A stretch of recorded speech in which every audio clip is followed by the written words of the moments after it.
Қайырлы күн, құрметті қоғамдық тыңдауға қатысушылар. Қазақстан Республикасы экологиялық кодексінің 96 бабының ережелеріне сәйкес солтүстік және оңтүстік Қарамұрын кен орындарында 2024-2026 жылдарға арналған блоктарды жайластыру қоршаған ортаны қорғау бөлімі жобасы бойынша қоғамдық тыңдаулар ұйымдастырылуда.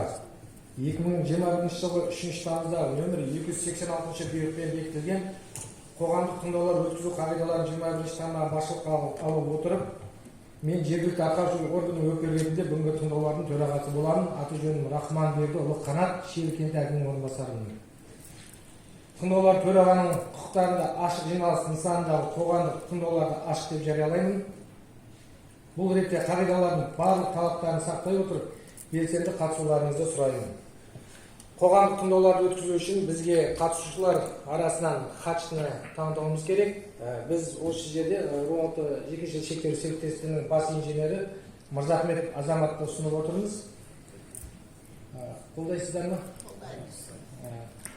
Онда қарсылықтарыңыз жоқ болса, Мырзахметов Азамат қоғамдық тыңдаулардың қатысушы ретінде таңдап алынды.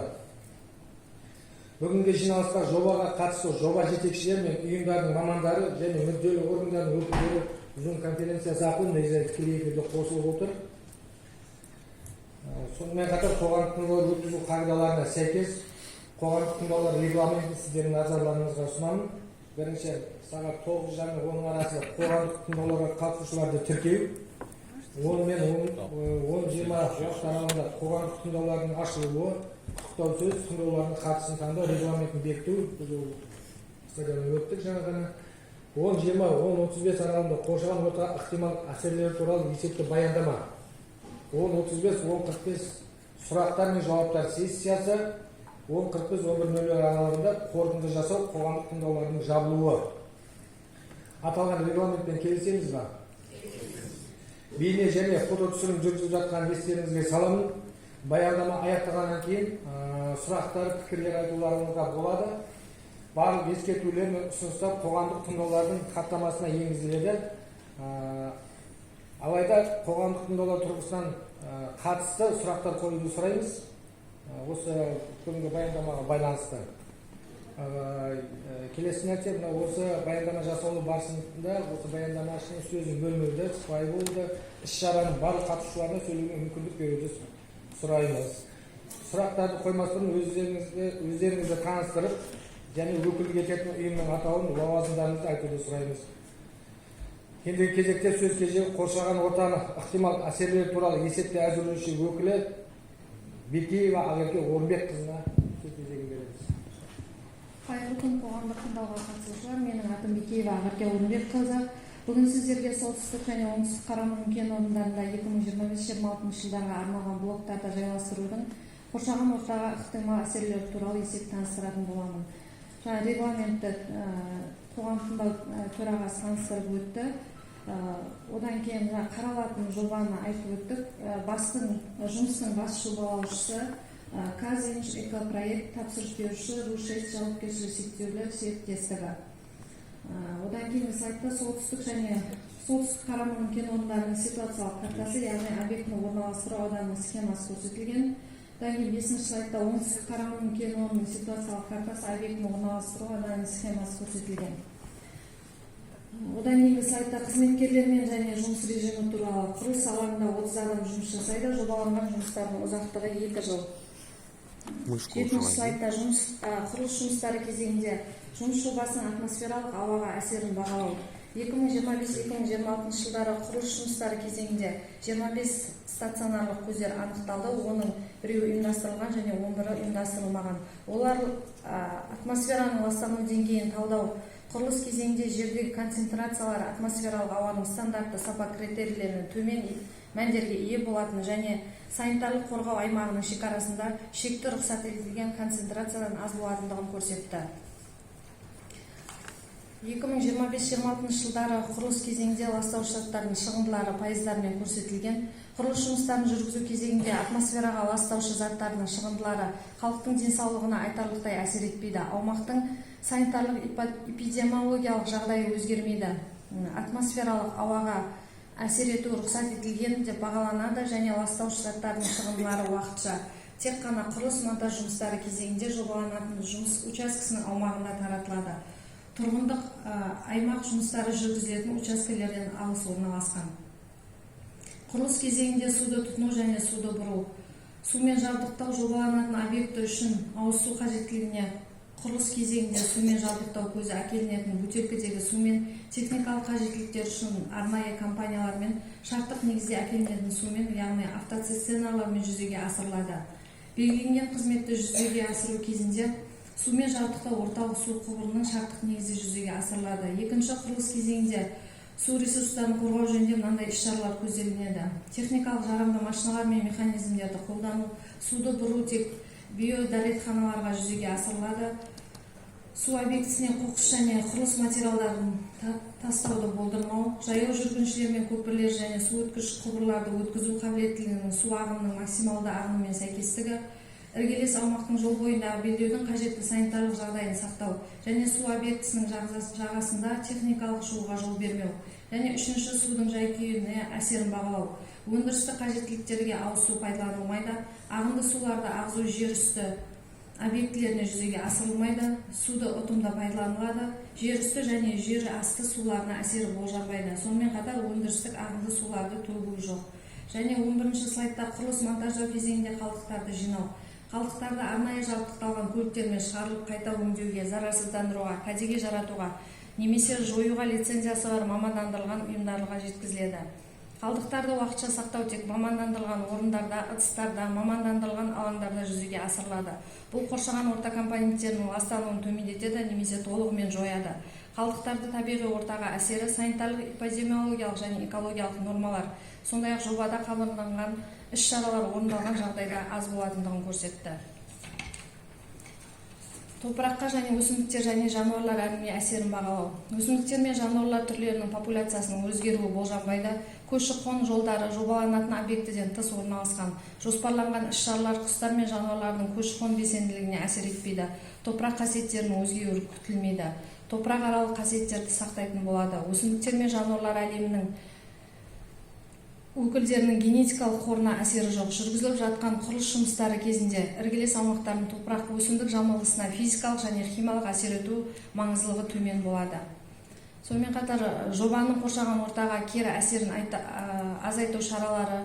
Жобада атмосфералық ауаға теріс әсерді азайтуға немесе болдырмауға бағытталған іс-шаралар ретінде мыналар көзделеді. Құрылыс монтаждау жұмыстары кезінде сумен шаңды басу, қара жолдарды сумен мезгіл-мезгіл ылғалдандыру, брезентпен немесе өзге де баспамен жабдықталған көліктерді, құралдардың шаң басу материалдарын тасымалдау, пайдаланылған газдардың оңтайлы шығарылуына реттелген жарамды қозғалтқыштары бар құрылыс машиналары мен құралдарын пайдалану, жұмыс істеп тұрған құрылыс техникасының қозғалтқыштарын дұрыс реттеп, жанармай қалдықтарын барынша азайту, кәріз суларын жинау және арнайы ұйымдармен келісімшарт бойынша оларды қауіпсіз түрде шығару, топыраққа жанар-жағармай материалдарының түсуіне жол бермеу және техниканы арнайы орындарда ғана жанармаймен толтыру және жөндеу, жасыл желектерді негізсіз кесуге жол бермеу, құрылыс қалдықтары мен тұрмыстық қалдықтарды арнайы контейнерлерде жинақтау, өндірістік қалдықтарды дер кезінде шығару. Осы шараларды сақтау құрылыс монтаж жұмыстары кезеңінде қоршаған ортаға әсерді барынша азайтуға мүмкіндік береді. Сонымен қатар нысан орналасқан аудандарда, оған іргелес аумақтарда қорықтар, мұражайлар, сәулет ескерткіштері. Бұл объекті үшін атмосфералық ауаның сапасына арнайы талаптар талап етілмейді. Қоршаған ортаға ықтимал әсер ету көздері бөлігіне жобалық шешімдерді талдау, қоршаған ортаға, табиғи ортаға ықтимал қолайсыз әсерді азайту және болғызбау жөнінде көзделген іс-шаралар жоспарланған қызметтің қоршаған ортаға, табиғи ортаның компоненттеріне әсерін бағалау мынандай қорытынды жасауға мүмкіндік береді. Ұсынылған жобалық шешімдерді негізге ала отырып, жобаны іске асыру барысында көзделген табиғатты қорғау шараларын іске асыру кезінде қатаң өндірістік, экологиялық бақылау кезеңінде жоспарланған қызметтің табиғи ортаға кері әсері шамалы болады және табиғи орта компоненттерінің өзін-өзі сауықтыру қабілетінен аспайтын рұқсат етілген шектерде және халықтың денсаулығымен белгіленген гигиеналық нормативтердің шегінде болады. Осы жоғарыда келтірілген материалдарда негізінде келесі қорытындыларды жасауға болады. Жобаланатын объектінің қоршаған ортаға әсері кешенді бағалау нәтижесінде тұтастай алғанда объектінің құрылысы қоршаған ортаның барлық компоненттеріне шамалы әсер етумен сипатталады және экожүйеге әсер етпейтін өзгерістерге әкеледі деген қорытынды жасауға болады. Тұтастай алғанда құрылыс монтаждау кезінде жобаның қоршаған ортаға теріс әсері оның құрамдас бөліктерінің ешқайсына қайтымсыз өзгерістер әкелмейді. Құрылыс жұмыстары кезегінде атмосфералық ауаға әсер етуі рұқсат етілген деп бағаланады. Бағалау нәтижелері бойынша нысанның құрылыс кезеңінде қоршаған ортаға әсері шамалы болады және экожүйеге елеусіз өзгерістер әкелмейді. Жер асты және жер үсті суларының ластануына әсер етпейді. Құрылыс объектісінің әсер ету шегінде топыраққа әсері рұқсат етілген деп бағаланады. Биологиялық жүйеге әсер ету рұқсат етілген деп бағаланады және бұл өсімдіктер мен жануарлар әлемінің қолданыстағы түрлік құрамының өзгеруіне әкелмейді. Сонымен қатар әлеуметтік және экономикалық аспектілерге әсері жергілікті экономика үшін және жергілікті халықты жұмысқа орналастыру үшін оң деп бағаланады.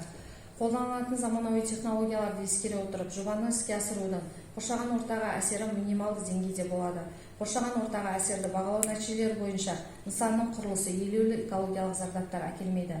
Тұтастай алғанда болжамды жұмыстар ауданында қоршаған ортаға әсерді бағалау құрылыс жұмыстарының салдарынан ұсынылған табиғатты қорғау іс-шаралары сақтаған кезде соншалықты маңызды болмайтынын көрсетті. Қоғамдық тыңдаулар Қазақстан Республикасының экология, геология және табиғи ресурстар министрінің 2025 жылы 3 тамыздағы номері 286 бұйрығына сәйкес қоғамдық тыңдаулар өткізу ережесіне сәйкес ұйымдастырылды. Назарларыңызға рахмет. Сұрақтарыңыз болса жауап беруге дайынбыз. Рахмет. Баяндама түсінікті болды ма?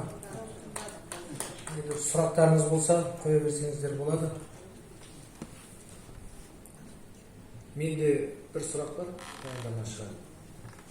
Өндірістік қалдықтарды лицензиясы бар мамандарға қайта өңдеу, жою, сұрыптауға береміз дедіңіздер. Сіздер нарыққа зерттеу жүргіздіңіздер ме? Бізде жақын жерде менің білуімше ешқандай ондай қайта сұрыптау полигоны жоқ бізде.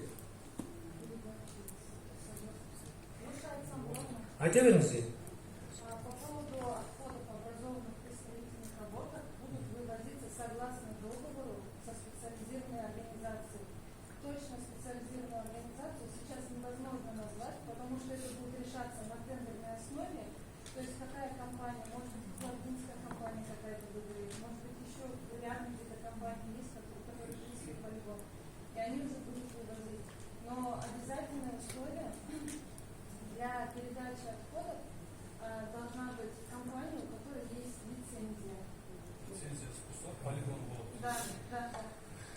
У нас в регионе только одна компания есть такая. Это в Кызылорде только. И в Туркестане.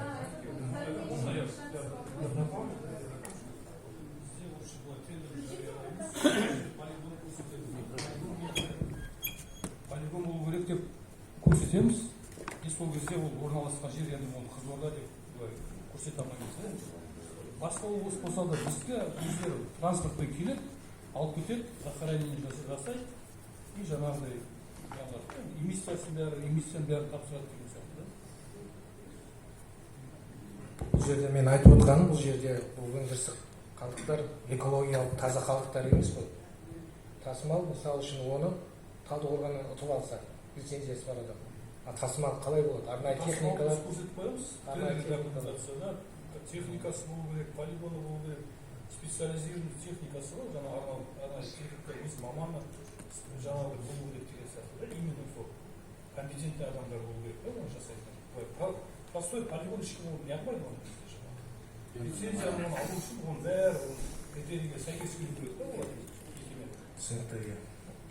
Сұрақтарыңыз бар ма қызға?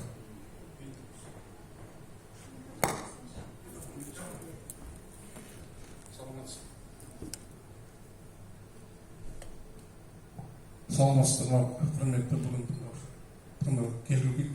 келген қауым. Мен өзі осы Көкшетаудан сайланған депутат, мәслихат депутаты болатын Өмірғали. Жаңа айтып тұрсыздар ғой, қоршаған ортаға ықтимал әсер ететін туралы есебін беріп жатыр. Әрқайсысына жаңағы шкалалары бөліп. Енді мен сұрағым мынандай, осы қорытынды шығарған кезде сіздер кімдер шығарады және ол тәуелсіздік жаңағы қорытынды берушілер ма жоқ әлде автопромға жататын мекемелер ма? Қорытынды беріп отырсыздар ғой. Дұрыс па? Бұрын 2000 жыл басында келген кезде тәуелсіз жаңағы эксперттерге қорытынды шығарып өйстіп айтып кететін. Енді жаңағы қорытынды айтып отырсыздар, ауаны ластануы, қоршаған ортаны, суды, оны кімдер қорытынды береді деген ғой. Кімдер заключение? Заключение бұл да мемлекеттік сараптама, бұл бірінші категориялы не болғаннан кейін мемлекеттік сараптамадан өту керек міндетті түрде. Қазір жекелер өте алмайды одан. Өйткені мен білемін, 2000 жыл басында осы жерде жаңағыдай мемлекеттік емес, тәуелсіз сараптама шығарып, сол сараптаманы беріп кететін. Сол кезде біраз сұрақтар туындайтын. Олар егер біз Атомпромға жатпаймыз, біз осындай деп халықтың енді көңілін шешіп жататын еді ғой. Соны білейін деген ғой, мемлекеттік сараптамадан өтеді, значит, иә? Міндетті түрде мемлекеттік болады. Соны білейін деген ғой.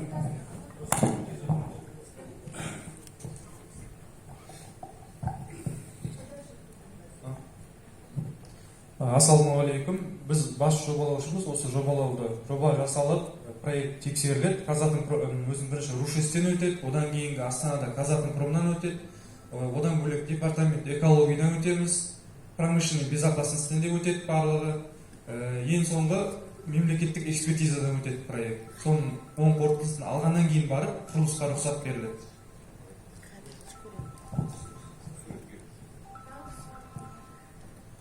Сұрақтарыңыз бар ма?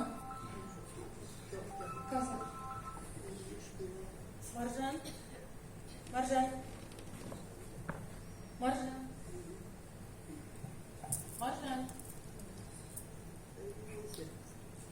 У вас есть вопросы? Микрофон. Возможно, здесь к рабочему проекту обустройства блоков указан на 24 год, то есть еще вперед, и 25 и 26 год. Это название проекта, да, так? Настя, слышно, да? Сейчас, минутку. Да, слышно. Почему взято название 24 год? Проект был начат в 2024 году. В 2024 году мы не успели пройти экспертизу. Поэтому сам реализация будет проводиться в 2025 году. Нет, теперь название проекта нельзя менять? Подожди. Еще раз повторите вопрос. Название проекта надо же поменять теперь. 24 год даже здесь. Да, все вперед же. Маржан, дело в том, что название проекта изменить невозможно, так как уже тендер прошел, и наименование это еще в 2024 году было согласовано. В связи с этим наименование не меняется, но нормативы будут запрашиваться только на 2025-2026 год. То есть 2024 год нормативы никто не будет запрашивать в дальнейшем по этому проекту. Еще есть вопросы? Вы дали вот этот протокол госорганов. Там есть замечание Арал-Саринское БВО. Да. Вы смотрели, да, замечание? Читали, да, в этом? Доклад? Да, замечания мы получили. Да. Сейчас мы их доложим, просто после всех вопросов хотели уже зачитать по поводу замечаний. Но раз уж вы уже начали по этому вопросу. Дело в том, что данный блок 541 находится на расстоянии около 13 километров от реки Сырдарьи. Поэтому считаем необоснованным данное замечание, так как 14 километров это не 500 метров, вот как они пишут.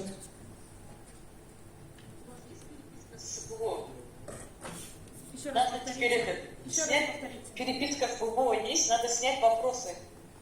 Все вопросы будут в установленном порядке сняты и отправлены вам. Нет, ну письмо есть в БВО, да? Писали письмо насчет этого? В данный момент мы еще само письмо не подготовили, но ранее мы им писали в бассейновую инспекцию до подачи документов.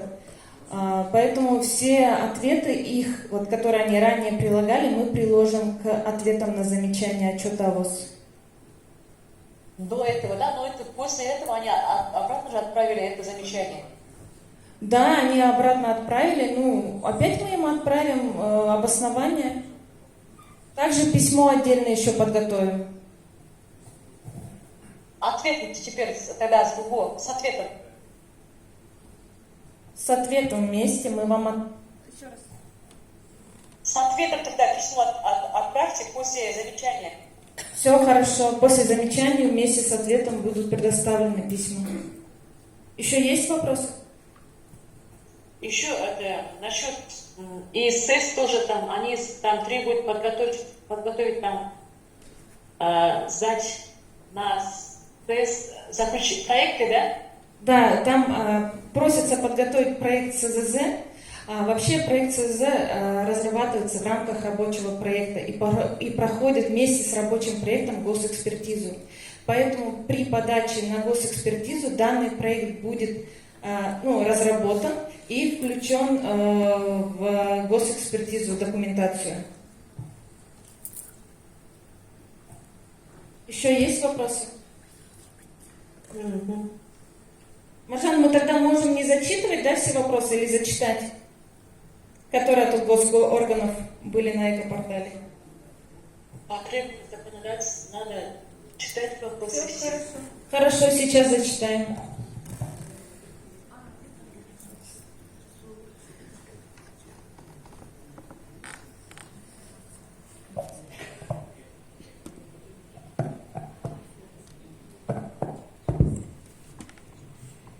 Қызылорда облысының табиғи ресурстар және табиғатты пайдалану реттеу басқармасынан келген ескерту. Қызылорда облысының табиғи ресурстар және табиғатты пайдалану реттеу басқармасының Рушес жауапкершілігі шектеулі серіктестігінің аталмыш осы айтылып жатқан жобаға байланысты төмендегіні хабарлайды. Қазақстан Республикасының 2021 жылғы 2 қаңтардағы номері 400-ші Қазақстан Республикасының экологиялық кодексінің және қолданыстағы заңнама талаптарын сақтауға байланысты. Сонымен қатар жергілікті елді мекенге дейінгі арақашықтықта адамның өмір сүру ортасы мен денсаулығына әсер ету объектілері болып табылатын объектілердің санитарлық қорғаныш аймақтарында қойылатын санитарлық эпидемиологиялық талаптар, санитарлық қағидаларды бекіту туралы Қазақстан Республикасының денсаулық сақтау министрінің 2022 жылғы 11 қаңтардағы номері 2 бұйрығының талаптарын сақтала отырып орналастыру қажеттігі. Сонымен қатар Қазақстан Республикасының экология, геология және табиғи ресурстар министрінің 2021 жылғы 30 шілдедегі номері 283 бұйрығымен бекітілген экологиялық бағалауды ұйымдастыру және жүргізу жөніндегі нұсқаулыққа сәйкес объектінің көзделіп отырған қызметті іске асыру кезінде қоршаған ортаға және оның компоненттеріне кері әсерін азайту және адамның өмір сүру ортасы мен денсаулығына әсер ету объектілері болып табылатын объектілердің санитарлық қорғаныш аймақтарына қойылатын санитарлық эпидемиологиялық талаптар, санитарлық қағидаларды бекіту туралы Қазақстан Республикасының денсаулық сақтау министрінің 2022 жылғы 11 қаңтардағы 2 бұйрығының 50 тармағына сәйкес атап айтқанда 4 және 5 сыныптардағы объектілерге арналған санитарлық қорғаныш алаңының кемінде 60%-ын және 2 және 3 сыныптардағы объектілерге арналған санитарлық қорғаныш алаңының кемінде 50% және 1 сыныптағы объектілерге арналған санитарлық қорғаныш алаңының кемінде 40%-ға барынша көгалдандыруды және тұрғын үй құрылыстарын салу және ағаш бұта көшеттерінің жолағын міндетті түрде ұйымдастыра отырып көгалдандыруды ұсынады. Қазақстан Республикасының геология және табиғи ресурстар министрінің 2021 жылы 30 шілдедегі номері 283 бұйрығымен бекітілген экологиялық бағалауды ұйымдастыру және жүргізу жөніндегі нұсқаулыққа сәйкес объектінің көзделіп отырған қызметті іске асыру кезінде қоршаған ортаға және оның компоненттеріне кері әсерін барынша азайтуды ұсынады. Енді біздің жауабымыз бұл берілген ұсынысқа берілген Рушес жауапкершілігі шектеулі серіктестігінің солтүстік Қарамұрын және оңтүстік Қарамұрын кен орындарының аумағында уран өндіруді, шахталарды, технологиялық полигондарды, қайта өңдеу кешендерін орналастыра отырып, жер асты ұңғымаларының сілтіздендіру көмегімен жүзеге асырады және солтүстік Қарамұрын және оңтүстік Қарамұрын кен орындарында уран өндіру Шиелі кентінен 12 км қашықтықта жүзеге асырылады. Әкімшілік жағынан солтүстік Қарамұрын және оңтүстік Қарамұрын өнеркәсіптік алаңы Қазақстан Республикасының Қызылорда облысы Шиелі ауданы мен Жаңақорған ауданының құрамына кіреді. Бұл туралы 27.03.2017 жылы номері осындай кезі көрсетілген санитарлық эпидемиологиялық қорытындыға сәйкес оңтүстік Қарамұрын және солтүстік Қарамұрын кен орындарының өңдеу жобасына санитарлық қорғау аймағының мөлшері 50 метрді құрайды. Осы жобамен ластаушы заттар шығындыларын таратуда есептеу негізінде санитарлық қорғау аймағының 500 метрдің мөлшерінде белгілеу ұсынылады және Қазақстан Республикасының денсаулық сақтау министрінің 2022 жылы 11 қаңтардағы екінші санитарлық қағидаларды бекіту туралы бұйрығына сәйкес қауіпсіздіктің екінші сынына сәйкес санитарлық эпидемиологиялық талаптарды тіршілік ету ортасы мен адам денсаулығына әсерлі объектілеріне болып табылатын және объектілер қорғаныш аймақтары 2000 санитарлық қорғаныш аймағының 11.01.2022 жылы 50 тармағын орындау үшін екінші сыныптағы кәсіпорындар үшін тұрғын үй құрылысы жағынан ағаш бұталы екпелерді жолағын міндетті түрде ұйымдастыра отырып, санитарлық қорғаныш аймағының кемінде 50% өз барынша көгалдандыру көзделеді. Сонымен қатар санитарлық қорғау аймағының алаңдарын көгалдандыру көрсетілген үлес аймағын орындау үшін болмаған кезде өнеркәсіптік алаңдарды, яғни объектілерді тығыз салу кезінде қоршаған ортаны санитарлық қорғау бойынша жобада міндетті негіздемеден құрылыс салуына және бос аумақтарды көгалдандыруға жол беріледі. Жаңа Қызылорда облысының санитарлық эпидемиологиялық бақылау департаменті жаңа неге байланысты санитарлық қорғау аймағына байланысты айтылып өтілді. Шиелі кенті 12 км алыста орналасқан іске асыру аймағына. Бұл туралы жауап берілді. Одан кейін Қызылорда облысының ауыл шаруашылық және жер қатынастары басқармасы Ру-6 жауапкершілігі шектеулі серіктестігінің кен орнында жер қойнауын пайдалануға берілетін тиісті рұқсат немесе келісімшарт жағдайда Қазақстан Республикасының жер кодексінің талаптарына сәйкес жер учаскелерін жергілікті атқарушы органдармен рәсімдеу қажеттігін білдіреді. Негізі жобаланған жұмыстарды жүргізу үшін келесі құжаттар алынды, яғни оңтүстік Қарамұрын кен орны үшін 2023 жылы жер учаскесінің акты кадастрлық номері, сонымен қатар жалпы ауданы 249 гектар жер учаскесі өнеркәсіп және көлік байланыс, қорғаныс және ауыл шаруашылығына арналмаған өзге де жерлерге жатқызылатыны туралы. Сонымен қатар оңтүстік Қарамұрын кен орнының жер учаскесіне акты алынған, ауданы 33 гектар кадастрлық жер учаскесі өнеркәсіп, көлік байланыс және қорғаныс, ұлттық қауіпсіздік және өзге де ауыл шаруашылығына арналмаған мұқтаждар жер учаскелеріне жатқызылады. Сонымен қатар солтүстік Қарамұрын кен орны үшін жер актісі ауданы 12 гектар кадастрлық жер учаскесі өзге де ауыл шаруашылығына арналмаған мұқтаждар жер үшін учаскесіне жатқызылады туралы акта алынған. Сонымен қатар облыстық орман шаруашылығы және жануарлар дүниесінің аумақтық инспекциясы бұл жерде де өсімдіктерді қорғау туралы ескертулер берілген. Бұлардың бәрі биотүрлілікті жоғалту қаупі жоқ екенін анықталып, және бөлінетін жер учаскелері өнеркәсіп, көлік байланыс, қорғаныс және ауыл шаруашылығына арналмаған өзге де жерлерге, сондай-ақ елді мекендер жерлеріне жататынын атап өткен жөн, жер бөлу актілері белгіленген тәртіппен рәсімделді.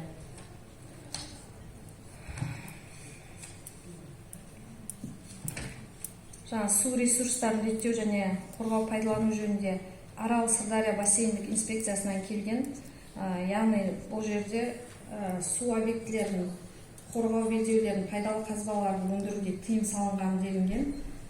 Қазақстан Республикасының су кодексінің 121 бабы 1 тармағы 5 тармақшасында яғни Қазақстан Республикасының экологиялық кодексінің 223 бабы 1 тармағында 3 тармақшасына сәйкес жер қойнауы мен жер қойнауын пайдалану туралы кодексінің 25 бабында 1 тармақ және 4 тармақшасында көрсетілген. Оған да жаңа жауап бердік, яғни 5, 4 және 1 блоктар солтүстік Қарамұрын кен орнында орналасқан жобаланатын блоктан Сырдария өзеніне дейінгі қашықтық шамамен 13 километрді құрайды.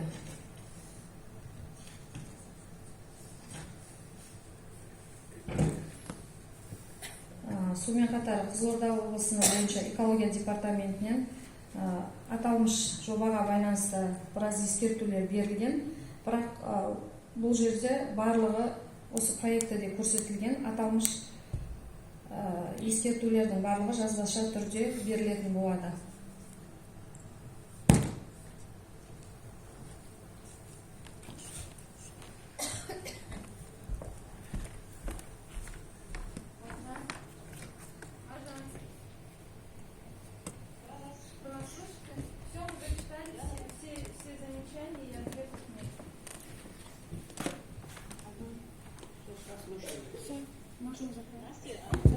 Подождите. Все хорошо? Еще раз повторите. Еще раз повторите. Письмо Арал-Сарецкое БГО. Все хорошо, обязательно приложим в ответах.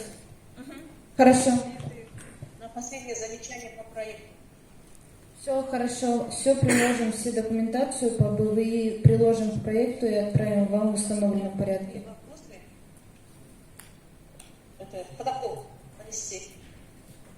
Да, хорошо, все вопросы и ответы будут занесены в протокол. Также у нас сегодня же по этому же проекту слушания будет в Жанакургане в 15:30. Надеюсь, вы будете участвовать. Да, хорошо, мы будем участвовать. Можно вопросы? Все хорошо, спасибо. Жақсы, рахмет. Басқа ұсыныс пікірлеріңіз бар ма? Жалпы жаңа табиғи ресурстар басқармасынан, реттеу басқармасынан берілген сын ескертпелер, экология басқармасынан берілген сын ескертпелерді оқып шықты, ол кісілерге жауабында оқып шықтыңыз ба толығымен? Басқа ұсыныстар, пікірлер болмаса, бүгінгі қоғам кеңесі өтті деп есептейміз. Алтын уақыттарыңызды бөліп келгендеріңізге көптен көп рахмет. Жиналыс аяқталды.